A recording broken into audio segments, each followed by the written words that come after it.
Well, welcome back. The last lecture of the day, and the last lecturer of the day, is Professor Gary Rensburg, a very well-known and celebrated scholar in the field of Northwest Semitic languages and epigraphy. So we're staying in that general region of study. Professor Rensburg is the Chair in Jewish History and a distinguished professor in the Department of Jewish Studies at Rutgers University in New Jersey. His teaching and research focuses on, as he says, all things Israel, primarily the language and literature, though also its history and archaeology. And he has strong secondary interests in ancient Egypt, the Dead Sea Scrolls, Mediterranean studies, the Hebrew manuscript tradition, and Jewish life in the Middle Ages. He's the author of 7 books and around 200 articles. His most recent book is How the Bible is Written, which came out in 2019, with particular attention to the use of language to create literature. In addition, he's produced 2 series for the Great Courses program, one on the Book of Genesis and one on the Dead Sea Scrolls, and he also lectures regularly for the Smithsonian Associates One Day University, and Jewish historical seminars and other adult education venues.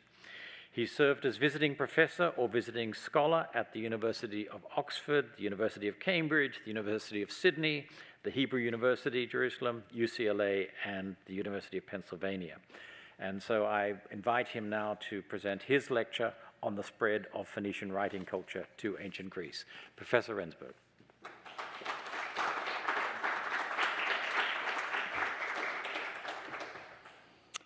Thank you, Tim, for that very kind and generous introduction. And I want to join everybody else who has been here at the podium in thanking everybody involved with the Getty and our theme and our program. Thank you to Alexa and everybody else affiliated with the Getty Scholars. And here at the Villa, thank you to Rose and Rose Campbell and Kylie Thompson, who have been so generous and beneficial to all of us fellows, and to my fellow fellows. I've used that term a number of times, from whom I've learned so much during our time together here in Los Angeles. The spread of Phoenician writing culture to ancient Greece. I'm a Semitist, and I will begin by saying I am not a scholar of the Greek language per se, although I dabble, and today I hopefully will do more than dabble. And what I'm most interested in is a topic which everybody knows well, but has not been sufficiently explored to my mind per the title of my talk. Everyone knows that the alphabet spread from Phoenicia to Greece. Herodotus already mentions this in Book 5. Exactly when, different scholars have different approaches to this, late Bronze Age, early Iron Age, 8th century, take your pick.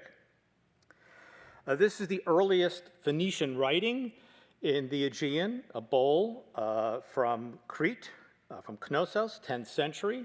Not much inscribed on it, but sufficient to know that it is a vessel belonging to a man named Shema, the son of somebody. This afternoon, I want to take you on a journey into Greek words in the semantic field of writing, which lack Indo-European etymologies, but which may be explained by recourse to Phoenician and to other Semitic languages.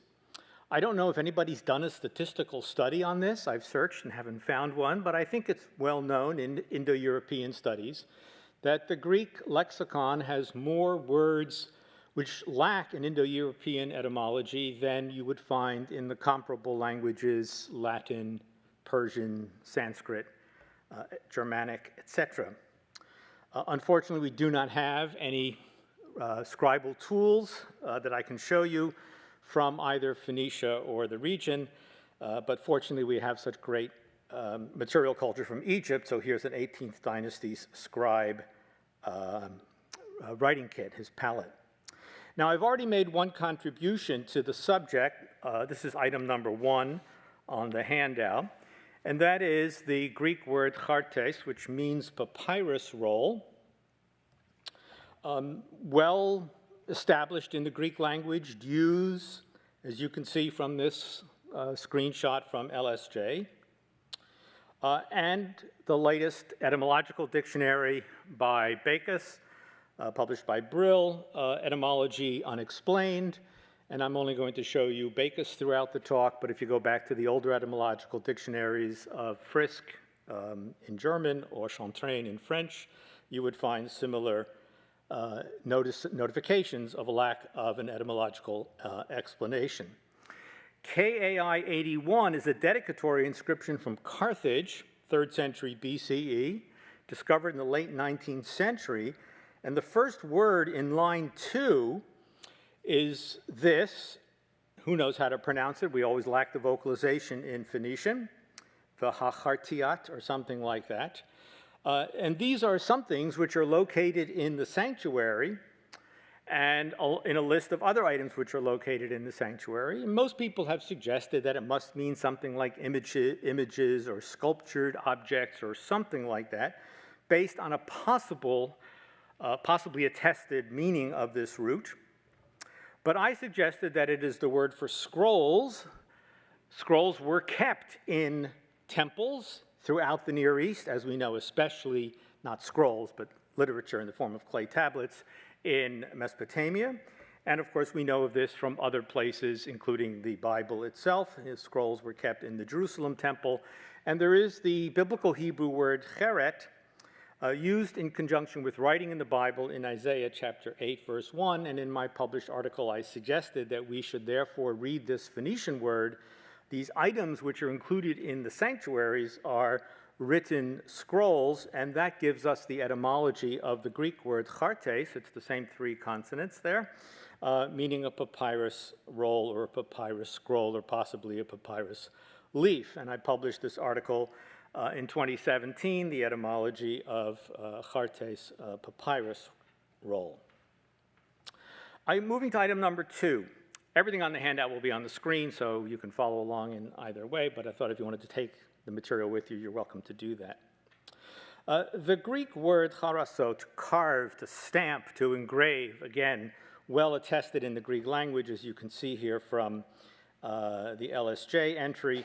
Once again, as you turn to Backus, a word without etymology. He puts higher up in his definition there at the very top the words carve and engrave. In Semitic, in Northwest Semitic, we actually have 3 roots, all of which sound similar. They're not to be confused, and no native speaker of Hebrew or Phoenician would have confused them, but I list them here for us nonetheless. Harath, which would become harash, both in Hebrew and in Phoenician. To incise or to engrave, it also means to plow, as if you were engraving into the ground. Harash, to make or manufacture, and cheres, a potsherd or an astrakhan. And all of these words, with all of these definitions, are attested in Phoenician, as indicated here by these images right out of the Standard Phoenician Dictionary by Charles Kramalkoff, including the word for engraver, which appears not in the Phoenician alphabet, but rather in the Latin alphabet. On this inscription from Libya, published in 1960, and from a pretty much backwater place. You always have to remember that the shores of the Mediterranean are only part of the Phoenician world. It's always good to go into the hinterland, as well as I'll show you here on this map and on a forthcoming map as well. And from there we get the word engraver in Latin letters, but in the Phoenician/Punic language. And this, I believe, gives us the etymology for this Greek word, harasso. But I'm not the first to say this, because I've now put a box around the end of the entry in LSJ. This was known already to the authors of the LSJ dictionary. Perhaps the Semitic loanword, CF Hebrew harash, to engrave. I think it's not just a perhaps. I think now, with our greater knowledge of Phoenician, in the more than a century since the time of Liddell and Scott, and almost a century with the revised versions by Jones, we are getting to the point where we can make that claim more firmly. Item number 3, pitakion, a writing tablet, a written document of some sort, with the Greek diminutive suffix on it, so that we can start with a base root, something like pitak. Again, origin unknown, well-known word in the Greek lexicon. There is a Hebrew Phoenician root, pe taf chet, which means in the D stem, one of the verbal stems for those of you who don't know the Semitic languages, to write or to engrave. It's used multiple times in the Bible in all sorts of settings. And it appears in Phoenician as well, again from Kramalkov's dictionary, meaning inscription or engraving in KAI 10, one of the major inscriptions from Biblos. Here is KAI 10, discovered in 1860, dated to the 5th century. And by the way, I want to point out in the text box there, you'll see that this has pride of place. It's CIS 11, which means that when the CIS series was started in the 1880s, under the editorship of Ernst Renan, in volume 1, this becomes inscription number 1, and there you have a line drawing by a line drawing and an actual drawing of the monument by Clermont-Ganneau. These are the great luminaries of our field, the giants of our field on whose shoulders we stand a century and now in some cases a century and a half later. There's a better image of it today, of course. And here you see the reading, and for my lady Baalat of Biblos, I made this bronze altar in this her courtyard, and this engraving, if I were to read this, I would say v'ha-pituach, of gold, which is before my inscription, pituchia, perhaps. And later on in the inscription, and if you remove this, my inscription together with its base, etc., etc. Okay, so this is a well-known Phoenician word, known for many, many years now, as you can see, for more than a century and a half. And I think it explains this Greek word, pitakion. There is a slight problem, I admit, and that is to say the het of the Phoenician does not typically equate with the K, the velar K sound of the Greek form. But interestingly, when the Ugaritic scribes needed to transcribe their own alphabet into the Akkadian syllabary, they transcribed the het with the Akkadian ku sign, that is to say, the K sound. So there is a slight jump here to do that, but we can rely on this Ugaritic evidence here to suggest that the h of Semitic could become the K when heard by others, hence our Greek word pitachion, or pitakion in this case. And in fact, the Greek vowel pattern, the vowel pattern of the Greek, matches up with the verbal form in the Masoretic pronunciation of the Hebrew, which is quite interesting to note as well. Hebrew pitach, meaning he engraved. This one is a little more speculative, I admit, but again, it's one of those Greek words out of the semantic domain of writing, pinak or pinox, writing tablet. It's so widely attested, as you can see from the LSJ entry here, including perhaps most famously in the Iliad when Bellerophon carries his death notice with him to the king of Lycia, Antaeus' father. This is what he carries with him, with those enigmatic inscriptions on them. And yet the word has no etymology, no matter how well attested it is in Greek literature. And here again is the Bacchus entry with the last statement there. The word is probably pre-Greek in view of the suffix. Could this word, in fact, derive from our very word Phoenicians, of which Brett just spoke about a moment ago? That term itself is attested as early as Old Kingdom Egypt, assuming that the Egyptian term fenchu, which is used throughout ancient Egyptian history, is a reference to the people of Phoenicia, as most Egyptologists would hold.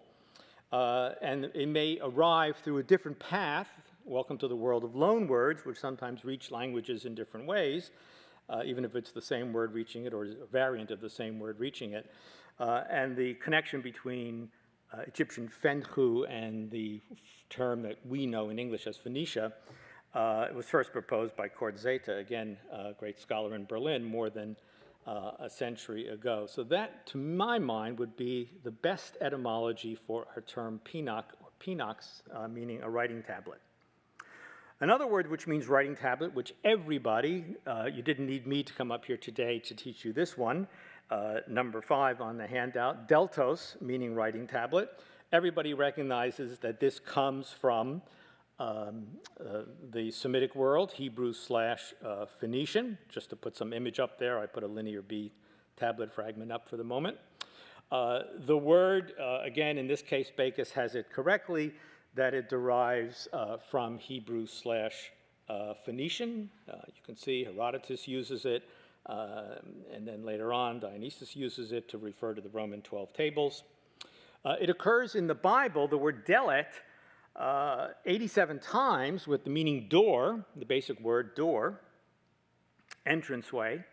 But once in the book of Jeremiah, chapter 36, it appears as the column of a scroll. And it was, as Yehudi, that's the man's name, read 3 or 4 columns, shalosh delatot va'arba'ah. He would tear them with the scribe's razor, and he would cast them into the fire which was in the hearth until the completion of the entire scroll into the fire which was in the hearth. The king had decreed that the scroll, the writings of Jeremiah, should be cast into the fire. So there's the one time where it actually means column. Throughout the Near Eastern languages, including ancient Egyptian, words for architecture, house, door, etc., frequently are used for a stanza, a column. There's some sort of architectural, even no different than our English word column, which of course is an architectural term, but can mean the column on a page as well. Quite fortuitously, the word also appears in the very limited Hebrew epigraphic record in Lachish Astrakhan number 4, where the person who wrote this says, I have written on the tablet / Astrakhan, since this is clay, Katafti al Hadelet, Kechol Asher Allah Adoni Eli, according to all that my Lord has sent to me. So there's that very word delet, meaning the thing written, the writing tablet, the writing surface. And it appears in Phoenician as well, no surprise with the meaning door, but also plaque, writing tablet or book, column of a written document, all the meanings that one expects it to find based on the Hebrew one finds in Phoenician as well, in KAI 43, now in the Louvre, reference to a bronze plaque. I'm going to pronounce this as if it were Hebrew for a moment, Hadelet HaNehoshet. It probably, of course, would have sounded very different in Iron Age or even Ptolemaic period Phoenician, which I wrote and nailed upon the wall. Here's a close-up of it from the Louvre website. CIS-1 from Carthage.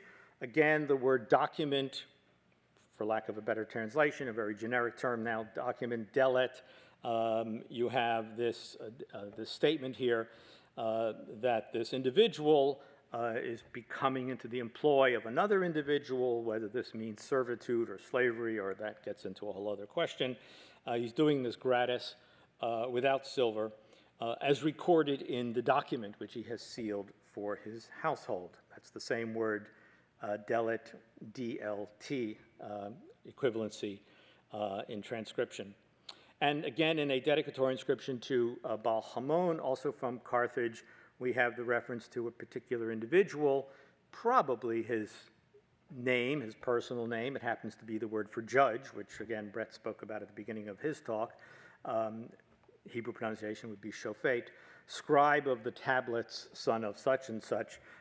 When you get into these later, especially Western Mediterranean spellings, you sometimes get additional letters, and for those of you who know the Phoenician, you have what I might call an extra or intrusive chet in the middle there, but it's clearly the word for tablets in some way.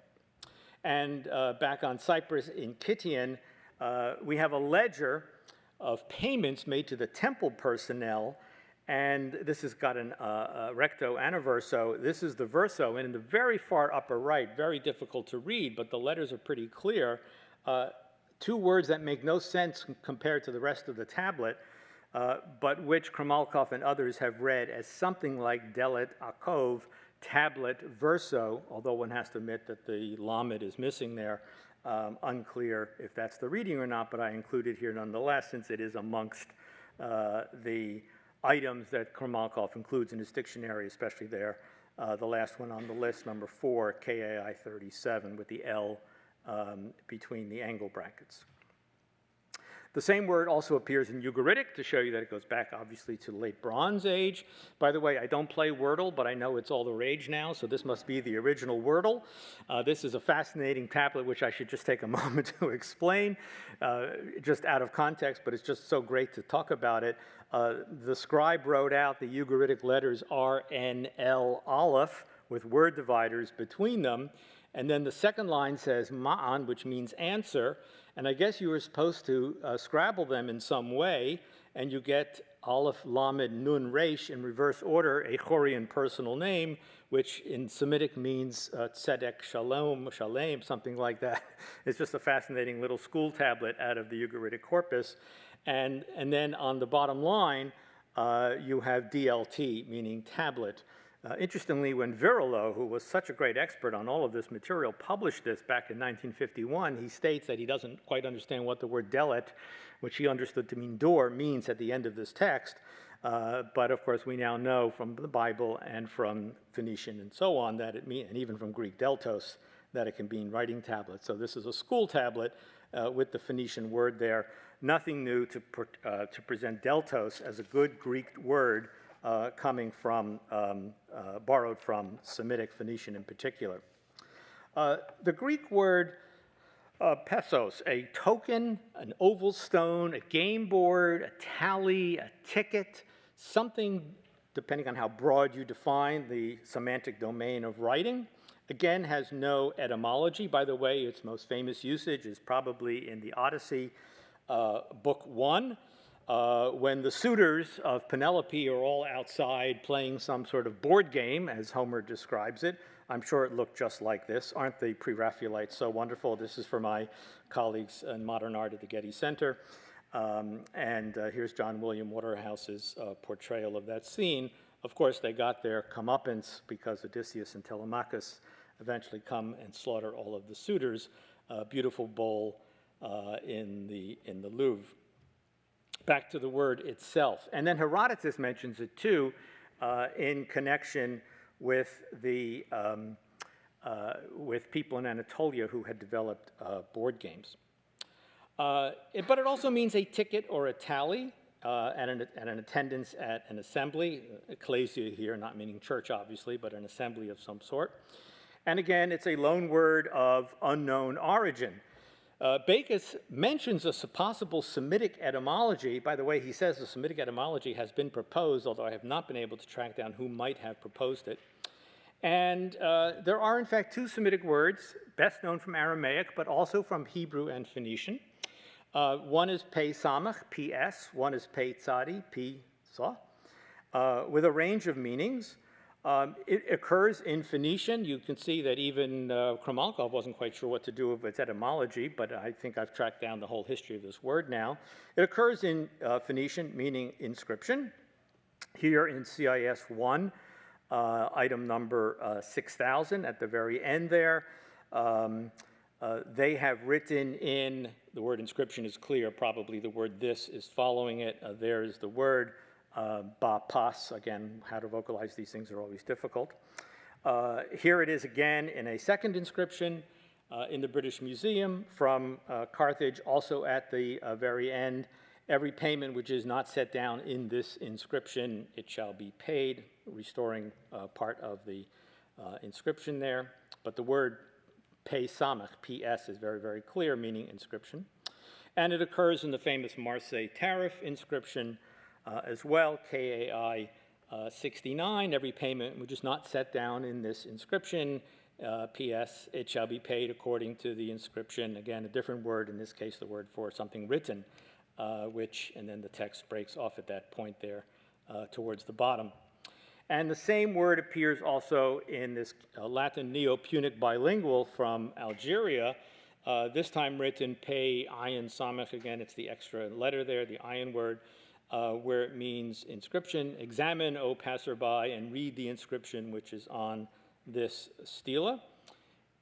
And this is the location of this inscription, fine spot of this inscription, again, a little bit off the coast of the Mediterranean into the North African hinterland. The word is known, not clear why Kramalkov didn't mention it, the word is known from Hebrew and Jewish Aramaic, not in the Bible, but in post-biblical texts. It appears as the word for a tax, the town tax, pas.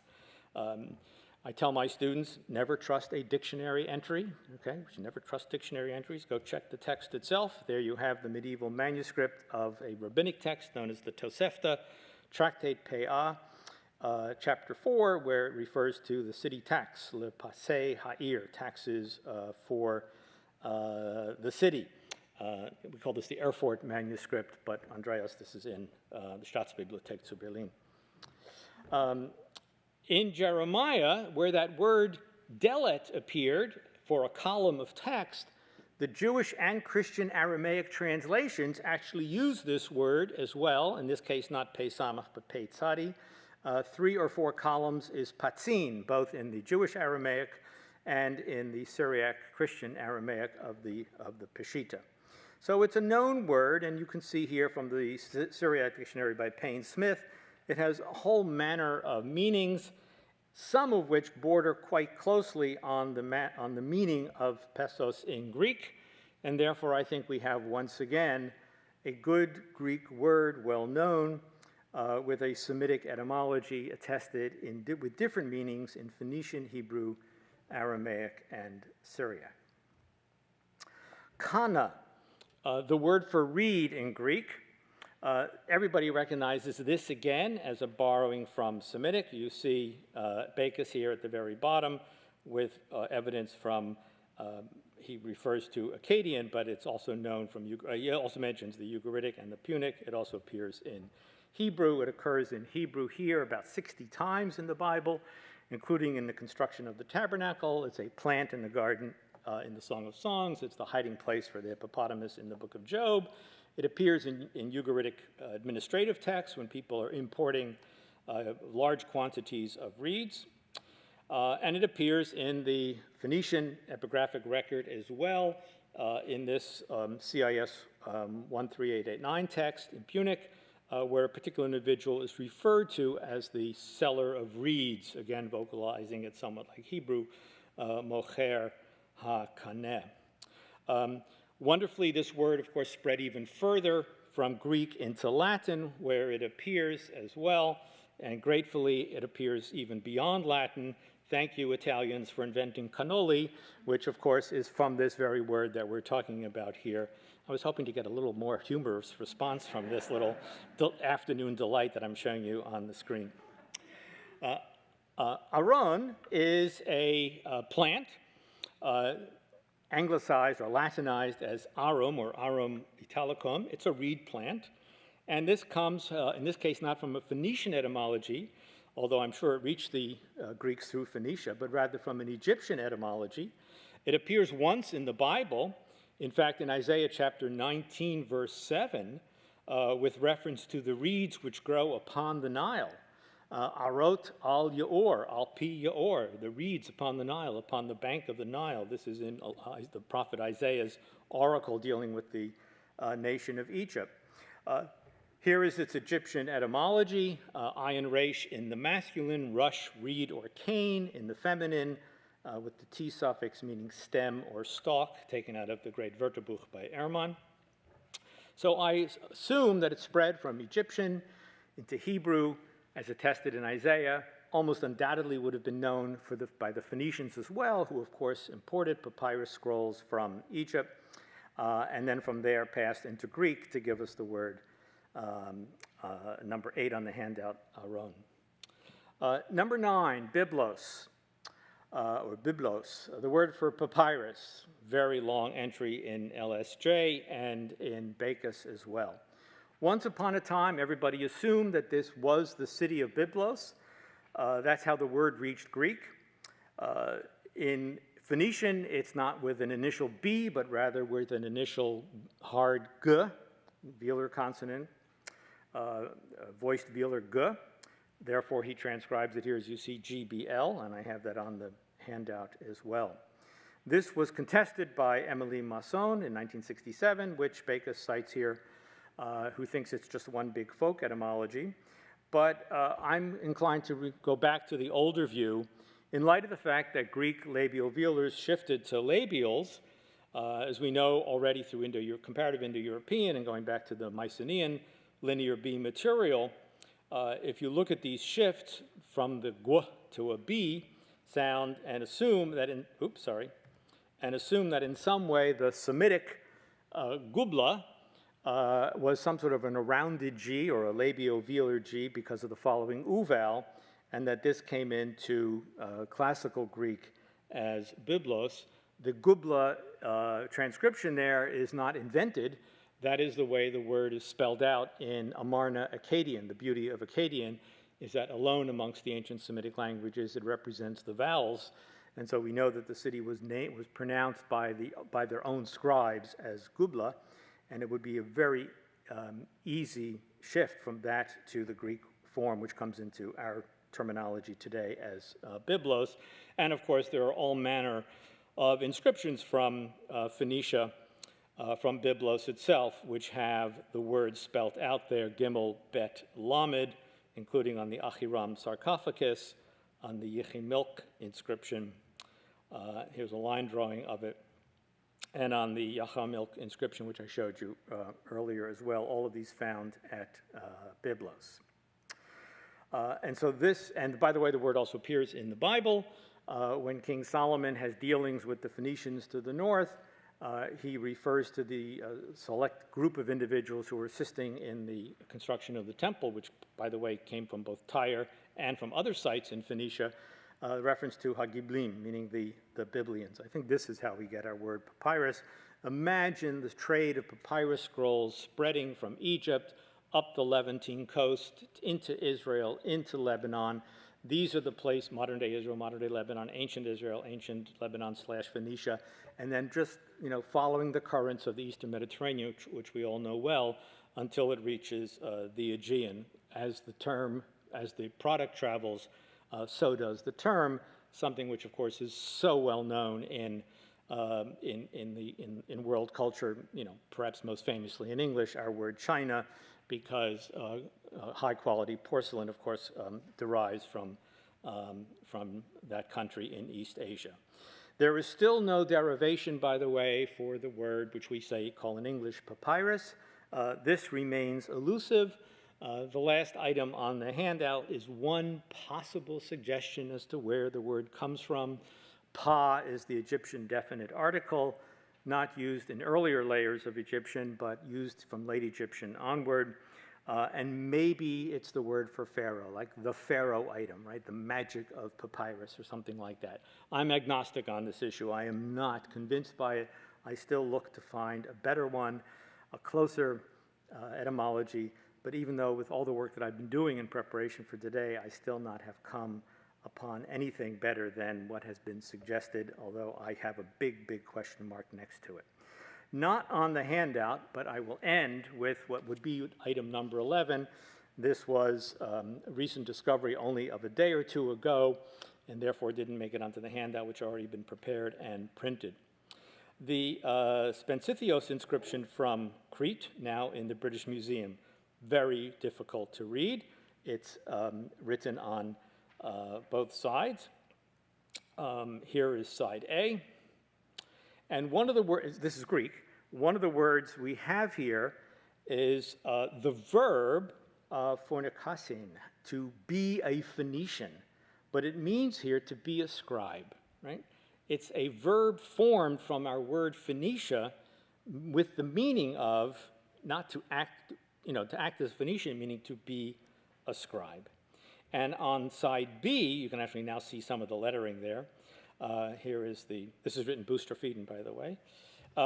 You have the nomen agentis form, phoenikastes, meaning a Phoenician, but clearly from the context, meaning a scribe.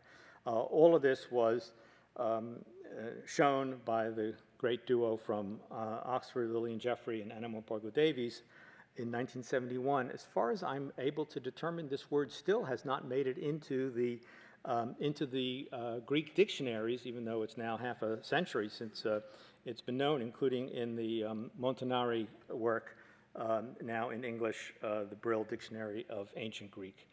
So to be a Phoenician or to act as a Phoenician means to be a scribe. There can be no better evidence for the spread of Phoenician writing culture into ancient Greece. I end with the way the Phoenicians hopefully would have said thank you, because that's the way you say it in Hebrew, todah, along with the Greek charis. Thank you very much.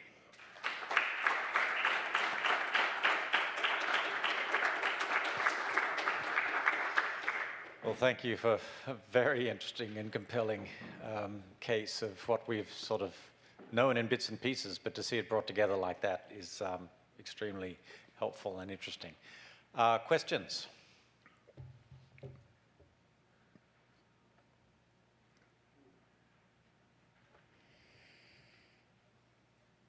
Anything on Zoom? No? Well, it was apparently so compelling that there are no questions. This is your, please. Thank you.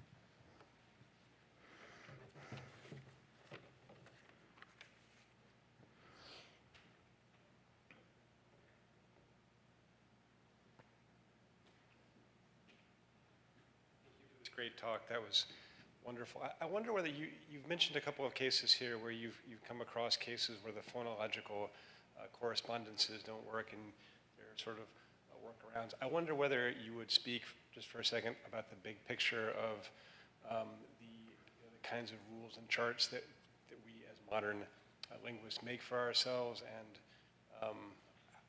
how much flexibility you see in working with those. Hold on a second, Chris. What do you mean, modern charts that, like modern phonological shift charts that we all carry in our minds? Yeah. Yeah, which of course they didn't have. Yeah. Right. So I said something about loanwords and how they travel from one language to another. The best example, and you will know this, the Hebrew Phoenician Northwest Semitic word migdal, which means tower or citadel or the equivalent thereof, appears in late Egyptian as MGTR, MGDR, and MGKR, I believe. No, TR, right? MKTR. Appears in all sorts of Egyptian transcriptions of the Semitic word. It's all the same. It's all the same word. You can look this up in James Hock's magnum opus on Semitic loanwords in ancient Egyptian. This is the world of loanwords, right? How many of us would know, or 3,000 years from now, how many people will realize that the first sound in Chekhov and Tchaikovsky is the same letter in Russian, but Chekhov reached English directly, and therefore we spell it with CH, but Tchaikovsky reached English through German, and therefore it's spelled TCH. So the way a word is spelled masks quite a bit often in the world of loanwords, right? So this would be my best response to these unperfect or imperfect, to your mind and my mind, phonetic and phonological and orthographic matches between Semitic and Greek.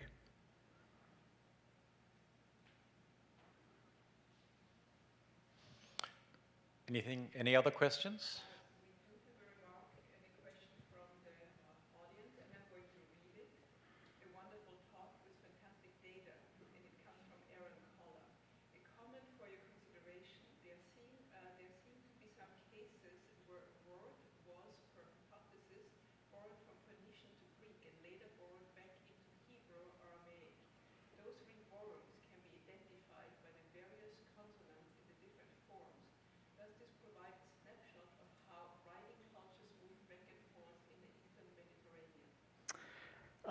Thank you for that comment. Aaron Kohler is a colleague at Yeshiva University in New York, who, by the way, is working very diligently and on a book on the spread of the alphabet.